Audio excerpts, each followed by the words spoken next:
Hi friends, എല്ലാവർക്കും ഇന്നത്തെ പുതിയൊരു വീഡിയോയിലേക്ക് സ്വാഗതം. അപ്പം ഇന്ന് പ്രത്യേകിച്ച് ഞാനിപ്പോൾ ഹോസ്പിറ്റലിൽ പോകണമെന്ന് വിചാരിച്ചപ്പോൾ ഈ വെയിലൊന്നും പറ്റണില്ല. അപ്പോൾ വെയിലത്ത് അല്ലാതെ ഉള്ള സമയം കിട്ടുകയാണെങ്കിൽ അപ്പോൾ ഒന്ന് പോകണമെന്നൊക്കെ ഉണ്ട്. എന്താണെന്നറിയില്ല, സുഖമില്ല. അപ്പോൾ ഒന്ന് ഡോക്ടറെ കാണണമെന്നുണ്ട്. അതൊക്കെ വെച്ചിട്ട് ഇന്നലെ വീഡിയോ ഇട്ടിട്ടില്ല. അപ്പോൾ ഞാനിപ്പോൾ ഇന്നിപ്പോൾ ഇങ്ങനെ ഇരിക്കുമ്പോൾ അങ്ങനെ ആലോചിച്ചു ചെറിയൊരു വീഡിയോ ഇടാമെന്നുള്ളത്. നമ്മൾ എല്ലാം കൊണ്ടും ബുദ്ധിമുട്ട് അനുഭവിക്കുമ്പോൾ സന്തോഷം ഞാൻ കണ്ടെത്തുന്നത് എങ്ങനെയാണെന്ന് ഞാൻ പറയാം. എന്നെ പോലെ വിഷമം അനുഭവിക്കുന്ന ഒരുപാട് സ്ത്രീകളുണ്ടാവില്ലേ, അസുഖമായിട്ടും മറ്റ് ഫാമിലി ഇഷ്യൂസ് എല്ലാം കൊണ്ടും ബുദ്ധിമുട്ട് അനുഭവിക്കുന്ന ഒരുപാട് സ്ത്രീകളുണ്ടാവും. അപ്പോൾ അവർക്കൊക്കെ വേണ്ടിയിട്ടാണ് അവർക്കൊരല്പം ആശ്വാസം ഇതൊക്കെ കേട്ടിട്ട് കിട്ടുകയാണെങ്കിൽ. ഒരുപാട് മോട്ടിവേഷൻ പറയണ ഒരു ഇഷ്ടം പോലെ ഉണ്ടാവും. പക്ഷേ എന്നാലും ഞാൻ എൻ്റെ ഒരു സമാധാനവും സന്തോഷവും കണ്ടെത്തുന്നത് എങ്ങനെയെന്നുള്ളത് പറയുകയാണ് ഞാൻ ഈ വീഡിയോയിൽ കൂടെ. അപ്പോൾ അതെന്താണെന്ന് വെച്ചാൽ, ഇന്നലെ വാർത്തയിൽ കണ്ടില്ലേ, അമ്മേനെ ഒരു മകൻ കഴുത്തറുത്ത് കൊന്നു എന്നുള്ളത് കേൾക്കുന്നുണ്ടല്ലോ. അപ്പോൾ അതൊക്കെ കേൾക്കുമ്പോൾ ഞാൻ അങ്ങനെ വിചാരിക്കും, എങ്ങനെ ഈ മക്കൾക്ക് ഇതിനൊക്കെ സാധിക്കണമെന്ന്. അപ്പോൾ അങ്ങനത്തെ കാര്യത്തിലൊക്കെ ഞാൻ ഒരുപാട് ദൈവത്തോട് നന്ദി പറയുകയാണ്. കാരണം എൻ്റെ ഒരു മോനേ ഉള്ളൂ, ഒരു മോളാണ്. അപ്പോൾ മോള് പിന്നെ പെൺകുട്ടികൾ പൊതുവെ അവരവരുടെ ജീവിതം എന്നുള്ളതിൽ അവർ സേഫ് ആവുമല്ലോ. ഇപ്പോൾ ആൺകുട്ടികളല്ലേ, വഴി തെറ്റാൻ നല്ല ചാൻസ് ഉണ്ട് എന്നൊക്കെ നമ്മൾ വിചാരിക്കാം. അപ്പോൾ ഞാനത് കണ്ടപ്പോഴേ കുറച്ച് ആശ്വാസം തോന്നിയത് എന്താണെന്ന് വെച്ചാൽ, അത് കണ്ടിട്ടുള്ള ആശ്വാസമല്ല, എൻ്റെ ജീവിതത്തിൽ ഞാനൊരു സമാധാനമായി. നമ്മളിങ്ങനെ സ്വയം നമ്മളെക്കുറിച്ച് ചിന്തിക്കല്ലോ. അപ്പോൾ എൻ്റെ മകനൊക്കെ എന്ന് പറഞ്ഞാൽ വെച്ചാൽ എന്നെ അത്രയ്ക്ക് ഇഷ്ടമാണ്. കാരണം എനിക്ക് അസുഖമായിട്ട് ഞാൻ സീരിയസ് ആണെന്ന് കേട്ടപ്പോഴേ അവിടെ ഗൾഫിലിരുന്നുകൊണ്ട് ഭക്ഷണം കഴിക്കാതെ അത് വന്നപ്പോഴേക്കും എന്താ ഞാൻ പറയുക, എൻ്റെ കുട്ടി ഇത്ര തടിയുണ്ടായിരുന്നു, നല്ല തടിയൊക്കെ ഹൈറ്റുള്ള ആളാണ്. പക്ഷേ ഞാൻ കാണുമ്പോൾ അവനെ ഹോസ്പിറ്റലിലേക്ക് ഐസിയുക്ക് കാണാൻ വന്നപ്പോൾ എൻ്റെ കുട്ടിയെ കണ്ടപ്പോൾ കവളൊക്കെ ഒട്ടി. ഒരാഴ്ച വരാൻ പറ്റില്ലല്ലോ പെട്ടെന്ന്, കുഴപ്പമൊന്നും വരാൻ പെട്ടെന്ന് ഒരു പറഞ്ഞേക്കണ്ടേ. അങ്ങനെ ആയിട്ട് എൻ്റെ കുട്ടിയുടെ കവളൊക്കെ ഒട്ടിയിട്ട് തടിയൊക്കെ പോയി. ഇത്ര വണ്ണ ഉണ്ടായിരുന്നു അത്, കയ്യും കാലൊക്കെ ആയിട്ട്.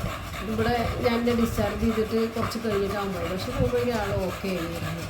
അപ്പോൾ അന്ന് എത്രത്തോളം മാനസികമായിട്ടും തകർന്നിട്ടുണ്ടാവുമെന്ന് ഞാൻ അങ്ങനെ ആലോചിക്കുകയാണ്. കാരണം അവനത്ര ഇഷ്ടം ഉണ്ടാവുകൊണ്ടല്ലേ അത് ഉണ്ടായിട്ടുണ്ടാവുക. അപ്പോൾ ആ ഒരു കാര്യം മാത്രം മതി എൻ്റെ കുട്ടിക്ക് എൻ്റെ അടുത്ത് എത്ര സ്നേഹമുണ്ടെന്ന് അറിയാൻ വേണ്ടിയിട്ട്.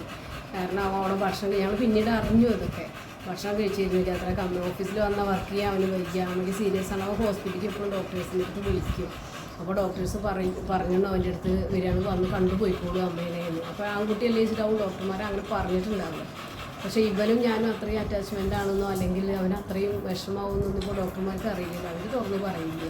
അപ്പോൾ അവനോട് ഇങ്ങനെ അപ്പോൾ വരാനുള്ള തയ്യാറെടുപ്പിൽ അവനല്ല മറ്റുള്ളവർ അവനെ അങ്ങോട്ട് പറഞ്ഞയക്കുക എന്നുള്ള ഒരു ഇതിലായിരുന്നു. കാരണം കമ്പനിയിൽ അപ്പോൾ കമ്പനിയിൽ മാനേജർ പറഞ്ഞു അവൻ്റെ അടുത്ത് റൂമിൽ പോയിക്കോളാൻ. കമ്പനിയിൽ ഇരിക്കുമ്പോൾ അവന് വർക്ക് ചെയ്യാൻ പറ്റുന്നില്ല, കമ്പ്യൂട്ടറിലല്ലേ. അപ്പോൾ റൂമിൽ പോയിക്കോളാൻ പറഞ്ഞിരുന്നു. പക്ഷേ എല്ലാവരും പറഞ്ഞു അത്ര ഇപ്പോൾ റൂമിലേക്ക് വിടണ്ട, ഒറ്റയ്ക്ക് ഇരിക്കുമ്പോൾ ഫീലിംഗ് കൂടുമല്ലോ, ഏകാന്തതയായിട്ട്. മറ്റവരാകുമ്പോൾ എന്തെങ്കിലും ഭക്ഷണം നേരത്തെ കഴിച്ചോളൂന്ന് പറയാനെങ്കിലും ഒരാളുടെ ഈ റൂമിൽ പോയിരുന്ന ആരും ഉണ്ടാവില്ലല്ലോ. അപ്പോൾ അതിലേറെ വിഷമമില്ല, വേണ്ട റൂമിൽ പോയിരിക്കേണ്ട, കമ്പനിയിൽ തന്നെ ഇരുന്നോട്ടെ പറഞ്ഞിട്ട് അങ്ങനെ ഇരുന്നിട്ടുണ്ടെന്ന് ഒക്കെ ഞാൻ പിന്നീട് അറിഞ്ഞു.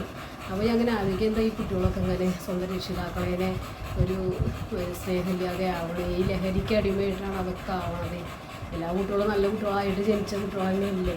സാഹചര്യവും പിന്നെ അവരുടെ കൂട്ടുകെട്ടും എന്തെങ്കിലുമൊക്കെ ആയിരിക്കും അവരെ അങ്ങനെ ആക്കണത്. പക്ഷേ ഒരമ്മമാർക്കും അങ്ങനത്തെ ഒരു ഗതിയൊന്നും ഉണ്ടാവരുതെന്ന് ഞാനിങ്ങനെ മനസ്സ് അറിഞ്ഞ് പ്രാർത്ഥിക്കുകയാണ്. കാരണം അമ്മ പോയി ശരിയാണ്, പക്ഷെ എത്ര ആളുകൾ അങ്ങനെ ലഹരിക്ക് അടിമയായ മക്കളുടെ അടുത്ത് അടി വിട്ടിട്ടും അങ്ങനെ ഇങ്ങനെയൊക്കെ സ്വന്തം അമ്മമാരെന്നെ പോലീസിൽ ഊറ്റി കൊടുക്കുന്ന അമ്മമാരുണ്ട്, സഹിക്കാൻ വയ്യാഞ്ഞിട്ട്. അപ്പോൾ അതൊക്കെ ആലോചിക്കുമ്പോൾ ദൈവം അങ്ങനത്തെ ഒരു നല്ലത് നമുക്ക് ചെയ്തിട്ടുണ്ടല്ലോ. കാരണം മക്കളുടെ സ്നേഹം കിട്ടാനുള്ള ഒരു യോഗമൊക്കെ അതൊക്കെ ഉണ്ട്. കാരണം അവരൊരിക്കലും നമ്മളതിനെ എൻ്റെ കുട്ടിയൊന്നും ഒരിക്കലും ഉണ്ടാവില്ല. കാരണം എന്താ വെച്ചാൽ അത് ഓരോ അനുഭവത്തിലും മനസ്സിലായിട്ടുള്ള കാര്യമാണ്. ഞാൻ അവനോട് അങ്ങനെയാണ്, തിരിച്ചും അങ്ങനെ തന്നെയാണ്. പൈസ ഇല്ലെങ്കിലോ ഒന്ന് പറഞ്ഞാൽ മതി, അപ്പോൾ എന്തെങ്കിലും ഇട്ടുതരും. പക്ഷേ ഞാൻ അവരുടെ ബുദ്ധിമുട്ട് എനിക്കറിയാം, ഞങ്ങൾക്ക് ഒരുപാട് ബാധ്യതയൊക്കെ ഉള്ളതല്ലേ. അത് കാരണം ഞാൻ ആ കാര്യത്തിലൊന്നും ഞാൻ അങ്ങനെ കഷ്ടപ്പെടുത്തുക അല്ലെങ്കിൽ അവർ അങ്ങനെ ബുദ്ധിമുട്ടിക്കൊന്നുമില്ല. പിന്നെ ഇപ്പോൾ ഒരുപാട് വലിയ ശമ്പളമുള്ള ജോലിയൊക്കെ കിട്ടണം പിന്നെ നമുക്ക് ഇഷ്ടംപോലെ ഉണ്ടാവും. അപ്പോൾ അതൊന്നുമില്ല. എൻ്റെ ഹസ്ബൻഡിൻ്റെ ജോലി പോക്ക്, എൻ്റെ അച്ഛൻ്റെ ജോലി പോക്ക് എല്ലാം കൂടിയായിട്ട് ഞങ്ങളാകെ ഇതായതാണ്. അതൊന്നും ഇപ്പോൾ പൈസയുടെ കാര്യം നമ്മൾ അധ്വാനിച്ചുണ്ടാക്കേണ്ടതാണ്. അതിനൊന്നും ഇപ്പോൾ നമ്മളൊന്നും പരസ്പരം അല്ലെങ്കിൽ ദൈവത്തിന് പറഞ്ഞിട്ടൊന്നും ഒരു കാര്യവുമില്ല. എല്ലാവർക്കും എല്ലാ ഭാഗ്യവും കൊടുക്കില്ല. അപ്പോൾ ഇത് ഒരു ഭാഗ്യമല്ലേ നല്ല മക്കളെ കിട്ടുന്നത്. കാരണം സ്നേഹിക്കാൻ അറിയണ മക്കളായി അതന്നെ നമ്മൾ ജീവിതത്തിൽ സത്യം പറഞ്ഞാൽ എല്ലാ തികഞ്ഞു എന്ന് വിശ്വസിച്ചാൽ മതി. കാരണം അങ്ങനെ വിശ്വസിക്കുക നമുക്ക്. കാരണം കട ഉണ്ടെങ്കിലും ബാധ്യത ഉണ്ടെങ്കിലും ഇങ്ങനത്തെ ഇപ്പോൾ അവർക്കൊക്കെ വീട് കണ്ട നല്ല വീടും നല്ല സെറ്റപ്പ് ഉള്ളവരാണ് ഇപ്പോൾ ഇതൊക്കെ ചെയ്യുന്നത്. അങ്ങനെ ആലോചിച്ച് നോക്കുമ്പോൾ പിന്നെ നല്ല മക്കളെ കിട്ടുന്നതല്ലേ ഏറ്റവും വലിയ ഭാഗ്യം. നല്ല മക്കളെന്ന് ഉദ്ദേശിച്ച് നല്ല സ്വഭാവമുള്ള മക്കൾ. കാരണം അമ്മേനെ അമ്മയായിട്ടും അച്ഛനെ അച്ഛനായിട്ടും നമ്മളെ വീട്ടുകാരെയൊക്കെ ആ ഒരു രീതിയിൽ കാണാൻ മുതിർന്നവരെ ആ രീതിയിൽ കാണാനൊക്കെ കഴിയുന്ന മക്കളെ കിട്ടുക എന്ന് പറഞ്ഞാൽ അത് ഏറ്റവും നല്ല കാര്യമല്ലേ. ആ കാര്യത്തിൽ ഞാൻ ഒരുപാട് സന്തോഷിക്കുന്നുണ്ട്. കാരണം കുട്ടികൾക്ക് നല്ല രീതിയിൽ ജീവിക്കാൻ പിന്നെ ആയുസ്സും ആരോഗ്യം ഉണ്ടാക്കി കൊടുക്കട്ടെ എന്ന് മാത്രമേ എൻ്റെ പ്രാർത്ഥനയുള്ളൂ. കാരണം ഒരു അത്ര ഇഷ്ടമാണ് എനിക്ക് അങ്ങോട്ടും അതെ. അപ്പോൾ ഇതാ ഞാൻ പറയണത്. ഇപ്പോൾ നമ്മളെ മക്കൾ നന്നാവുകയാണെങ്കിൽ ആ കാര്യത്തിലെങ്കിലും എൻ്റെ അസുഖം എന്തൊക്കെ പോട്ടെ. പക്ഷെ അവർക്ക് ഒരസുഖം ഇല്ലാതെ നല്ല സ്വഭാവമായിട്ട് എല്ലാവരോടും പെരുമാറാനും പിന്നെ എല്ലാത്തിനും കഴിയട്ടെ എന്ന് മാത്രം ഞാൻ പ്രാർത്ഥിക്കുകയാണ് ഇപ്പോൾ. അതേപോലെ എല്ലാ അമ്മമാർക്കും അവരുടെ മക്കൾ നല്ല രീതിയിൽ വളരാനും ഇതേപോലെ ഇപ്പോൾ ആ സ്ത്രീ ഒരുപാട് അനുഭവിച്ചിട്ടുണ്ടാവും. വേണമെങ്കിൽ ഇതൊന്നും പുറത്ത് പറയില്ലല്ലോ സ്വന്തം മക്കൾ എന്തെങ്കിലും ചെയ്താൽ പിന്നീടല്ലേ ഇതൊക്കെ അറിയുക. അപ്പോൾ അങ്ങനെയൊന്നും ആർക്കും ഉണ്ടാവാതിരിക്കട്ടെ എന്ന് മാത്രം ഈ വീഡിയോ കൂടെ ഞാൻ പറയുകയാണ്. അപ്പോൾ എന്നെ സംബന്ധിച്ചിടത്തോളം ഞാൻ ആ കാര്യത്തിൽ ഒരുപാട് ദൈവത്തോട് നന്ദി പറയുകയാണ്. കാരണം മക്കളുടെ സ്നേഹം തിരിച്ചറിഞ്ഞ നിമിഷങ്ങളൊക്കെ ഒരുപാട് ഉണ്ടായിട്ടുണ്ട്. എൻ്റെ ഓരോ അസുഖത്തിലും എൻ്റെ ഓരോ കാര്യത്തിലും എന്നെ എങ്ങനെ നോക്കിയിരുന്നെന്ന് എനിക്ക് നന്നായി ഞാൻ അനുഭവത്തിലൂടെ മനസ്സിലായിട്ടുണ്ട്. അത്രയൊന്നും പിന്നെ നമ്മൾ അവർക്ക് വേണ്ടിയിട്ട് അങ്ങനെ ചെയ്തോ എന്നുള്ളത് ഞാൻ ചിലപ്പോൾ ഓർക്കും. ചെറുപ്പത്തിൽ നോക്കിയിട്ടുണ്ട്. നമ്മളിപ്പോൾ നോക്കി വളർത്തുന്ന കുട്ടികളല്ലേ. പക്ഷേ ഈ ഒരു അസുഖം വരുന്ന ഒരാളെ വെച്ചിട്ട് 4-5 മാസം അങ്ങോട്ട് എടുത്തിട്ടും ആംബുലൻസിൽ കയറ്റിയിട്ടും തിരിച്ചെടുക്കണം, ആശുപത്രിയിൽ എടുക്കണം. അവിടെ എത്തിയാൽ പിന്നെ അറ്റൻഡർമാർ വരും എന്നൊക്കെയാണ്. എന്നാലും ആ രീതിയിലൊക്കെ എന്നെ എത്ര നോക്കിയിട്ടുണ്ടെന്ന് അറിയുമോ. ബാത്റൂമിലേക്ക് കൊണ്ടുപോകണമെങ്കിൽ എടുക്കണം എല്ലാത്തിനും. അപ്പോൾ അതൊക്കെ സത്യം പറഞ്ഞാൽ ഒരു ഭാഗ്യമായിരിക്കും. ദൈവം തന്ന ഒരു എന്താ പറയുക ഒരു കഞ്ഞി തന്നതായിരിക്കും അങ്ങനത്തെ ഒരു ഇത്. അപ്പോൾ അത്രയ്ക്കുള്ളൂ. ഇന്നത്തെ വീഡിയോ ഇഷ്ടപ്പെടുകയാണെങ്കിൽ എല്ലാവരും ഒന്ന് ഷെയർ ചെയ്യാനും ലൈക്ക് ചെയ്യാനും സബ്സ്ക്രൈബ് ചെയ്യാനും ഒന്നും മറക്കരുതേ. ശരി എന്നാൽ ബൈ.